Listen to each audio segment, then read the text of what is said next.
I'm here to talk about how to bleach your hair to this level.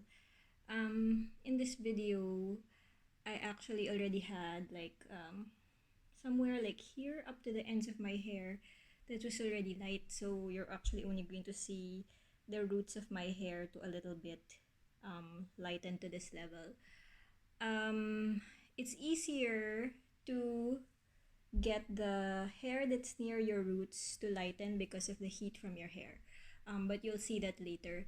So for now, if you're interested in how to get hair like this, I'll talk about what sort of ingredients, what are the things na I used. Okay, first of all, then sa bleach.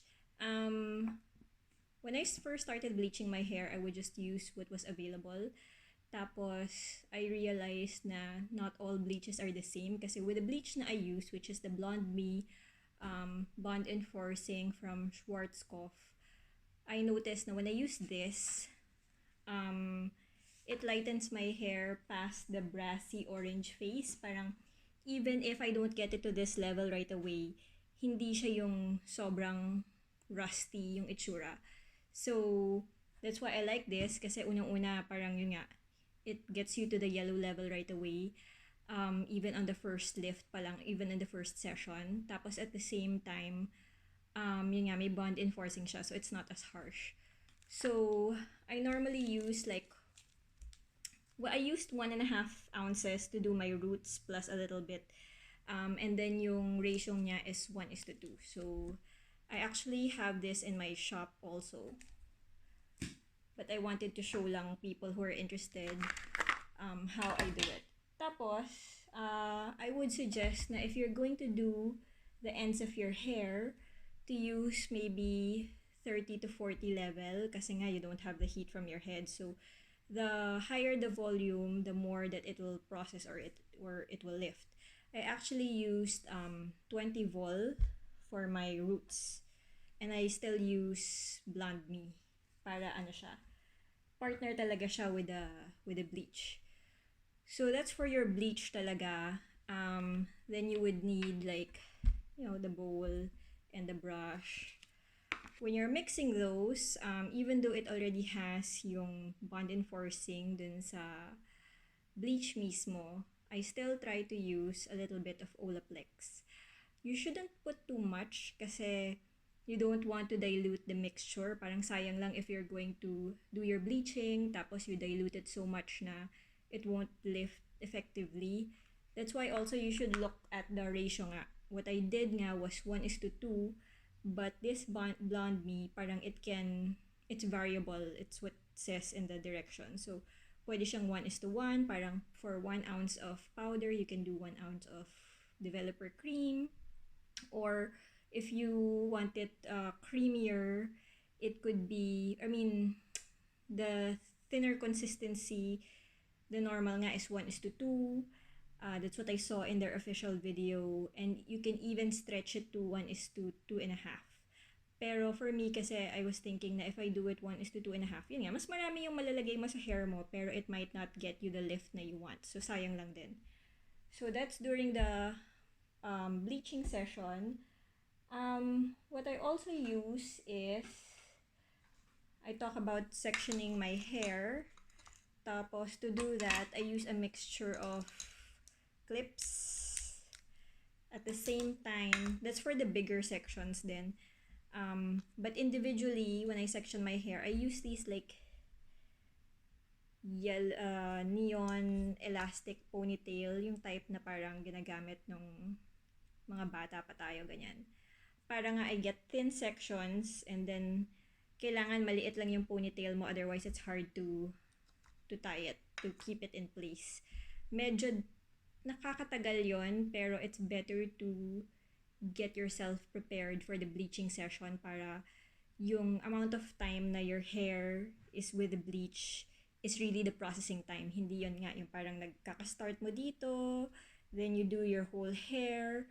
Once you're finished putting bleach in your whole hair, sabihin mong it took you kung matagal, 1 hour. Tapos you say, okay, from 1 hour from now, that's when I'll wash my hair. That means na the first part where you started putting bleach would be 1 hour plus the 1 hour na you said you were gonna keep it on for your whole head. So, 2 hours na yon. Tapos, hindi siya magiging equal yung processing time. That's why nga, kailangan mabilis. Okay? So, you have elastics to section your hair.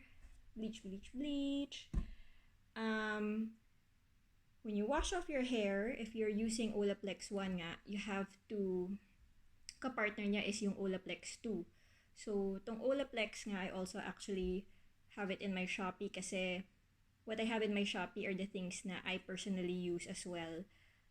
That's why when people go on there, parang I try to understand what they're doing para as much as possible, I can manage their expectations at the same time, yung mga gagamitin nila parang maging effective. Kasi even if you use good products, for example like this, itong bleach na to, like I said, I find it very effective.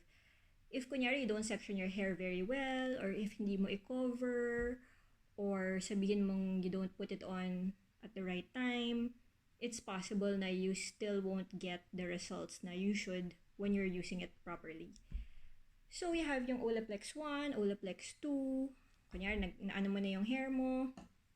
Another thing that I used was yung shampoo and conditioner. Para lang talagang ma-protect mo yung hair mo kasi no matter what, even if you're using minimum bleach, kahit paano chemicals, so they will of course affect your hair. So you try to do a lot of maintenance and protective measures to make it as healthy as possible. Tapos, I actually haven't done anything to tone my hair, pero I mean, not yung mga type of toning products like mga Wella and stuff like that. Pero as you can see, my hair is actually not yellow anymore. I mean, there is still spots. Parang honestly, hindi siya 100% covered kasi kahit papaano, even in some salons, nakikita ko, hindi pa rin siya, it's really hard kasi to do eh. So, may mga times talaga na you still see a little bit of yellowness. Pero, dito sa hair ko, I was able to kind of wash off most of the yellow and make it a little bit white. Medyo kamatch ko na nga yung background ko with just the shampoo. Normally, I use this FANOLA No Yellow. Pero, wala na rin tong laman. So. That's all that I used. So we can go to the video wherein I'm doing the bleaching on myself. Okay, so yun nga. We have our bleach mixture. Tapos, yun nga, we already segregated yung buhok with the ponytails.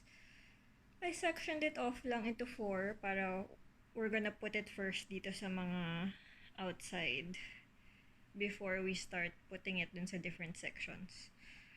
So, we get yung bleach. Try natin, and I'm using this parang kit kasi some people they use old t-shirts or whatever. Tapos ako, I have this from, I got it from Hortaleza before when I used to use yung mga bleach nila. But like I said, I found na hindi pala sila pare-pareho.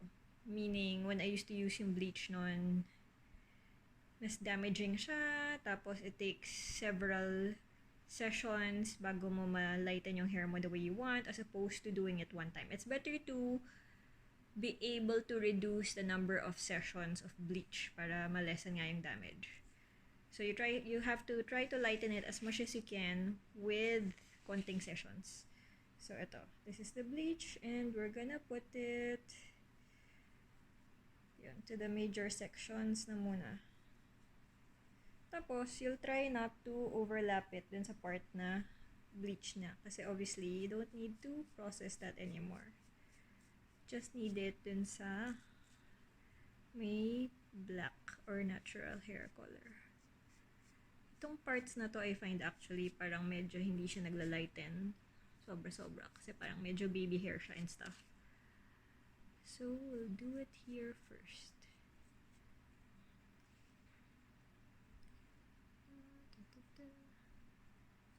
And it's gonna be messy.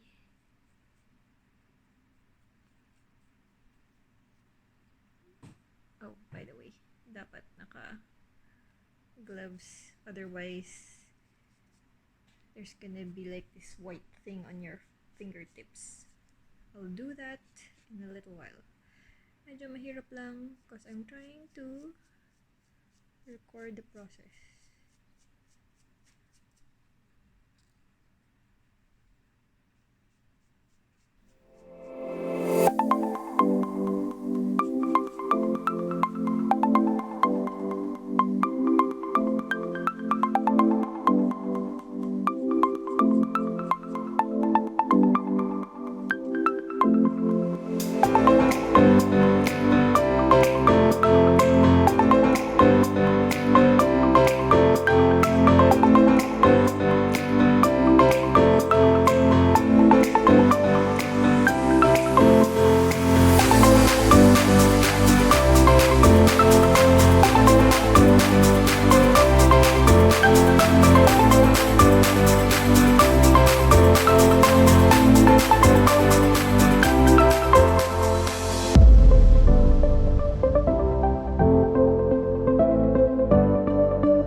So it's been a few minutes and I think we can rinse this off already because now you can't leave it too long. So we're going to take yung mga ponytails out obviously so that we can wash the hair.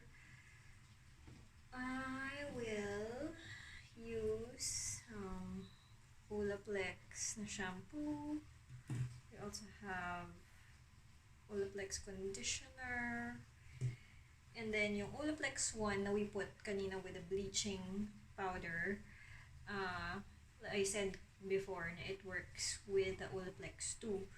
So, yun nga. Rinse the bleach first, apply OLAPLEX 2, leave it on for a few minutes, and then you wash the hair ulit. Tapos, it also depends. Kunyari, once you bleach your hair, if it's still medyo brassy, if it's still medyo too yellow, you can use purple shampoo to tone it down. I normally like to use FANOLA, but naubos na yung bottle ko. So, I have some purple shampoo here, which I might try. Depends on how this turns out. Kasi parang, even though medyo nakikita mo siya here, it doesn't mean exactly na this is the color na it's gonna turn out to be. So we'll have to see after nga we wash it off the hair. So I ended up doing my roots or touch-ups in certain areas again, following the same thing that I did. So still using 20 volume. I used a little bit less of the powder since I was only gonna use it on certain areas. At the same time, parang when I was shampooing my hair, ang ginagawa ko is I don't try to rinse all of the bleach right away. Parang kahit papano, I wanted to refreshen yung colors dito sa may, yung the part na I didn't really bleach. Parang ang ginawa ko when I was shampooing it out of the roots, hindi ko siya ni-rinse all the way. Ang ginawa ko is I let the bleach with the shampoo parang go to the ends para medyo magka-bleaching din dito kahit na I didn't do the powder and developer from like a certain part of my hair up to the end. So parang nakita mo medyo umiba pa rin yung kulay kasi nga I did like what's called like a bleach bath to the hair. Except na I used purple shampoo kasi nga I think ang popular na ginagamit is like a Wella T18, T14, which I've used in the past. Pero kahit pa paano kasi when you use those kinds of toners, parang you're gonna put developer cream na naman in your hair. And kung hindi naman kailangan, kung kaya naman siya ma-achieve with like kunyari just a shampoo or something nga or a hair mask, for me it's better kasi nga you don't wanna do another chemical treatment in your hair you were trying to make sure nga you don't bleach it so much and then you're gonna tone it pa, ganyan. So, ako what I did lang was I touched up a little bit to get more of the yellow out. After that, that's when I put purple shampoo and purple conditioner. I actually like yung FANOLA, pero ang nakikita ko dun is medyo malakas siya. So, lalo na with my hair nga na ganito ka-light, parang sometimes it can deposit like a little bit of color. Ito, I don't know kung makita nyo medyo kasi parang in the screen, hindi siya ganun kahalata. But this part is a little bit more blue kasi nga medyo nag-deposit ng color yung shampoo din. But it's okay lang din because since it's just shampoo, mawawash out naman din siya after you shampoo a few more times. Ang ginagawa ko din minsan kasi yung FANOLA is a bit strong is minsan I'll just get a few drops of it. I'll mix it with white conditioner para kahit paano yun, at least yung pagka-tint niya, yung pagka-tone niya ng hair ko won't be as strong with the violet deposit. At the same time, yung FANOLA, I find it na hindi siya bumubula. And I like yung mga shampoo. It makes me feel like mas nag-clean siya if nag-foam siya or, you know, yun nga, bumubula. So, yung FANOLA, I find na it doesn't do that. It's actually a bit drying din. Kaya by mixing it with white conditioner, parang you're making your own hair mask din. So, mas na ma-measure mo or mas na ma-manage mo yung level kung gaano kalakas siya magtotone ng hair mo. At the same time, you're also giving your hair a treatment. So, that's what I like. Anyway, so yun nga, I just wanted to show everyone what happened in terms of yung outcome niya. Ito. So, 2 bleaches lang using 20 volume. Kaya siya. And this is how to get like a platinum hair color. I would say lang yun nga, I was looking at yung mga binibenta online, ang daming mga local bleaches na mura lang, ganyan. Pero nga, like, nakikita ko, people who use it, nagiging brown or orange yung hair. So, for you to try to get, kunya if you wanted this kind of color or if you wanted it a bit gray or blonde pa rin pero light blonde, feeling ko if you use yung ganong klaseng bleach, you might end up having to bleach your hair mga 4 or more times, which is not good. Parang by the 4th time, baka hindi na tumuyo yung hair mo kasi that's a sign of damage. Pag your hair is too porous na when you wash it, kunyari you wash it at night, the next day, basa pa rin siya. That really happens. Tapos, if you comb your hair, para siyang spaghetti, like, nasa stretch, ganon. Feeling ko that might be what will happen if pilitin mo to use bleach na hindi ganon ka-effective.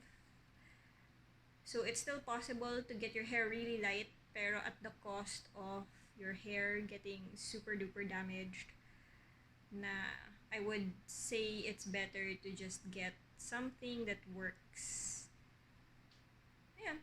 So, I hope na this helped everyone who's interested in getting their hair like this light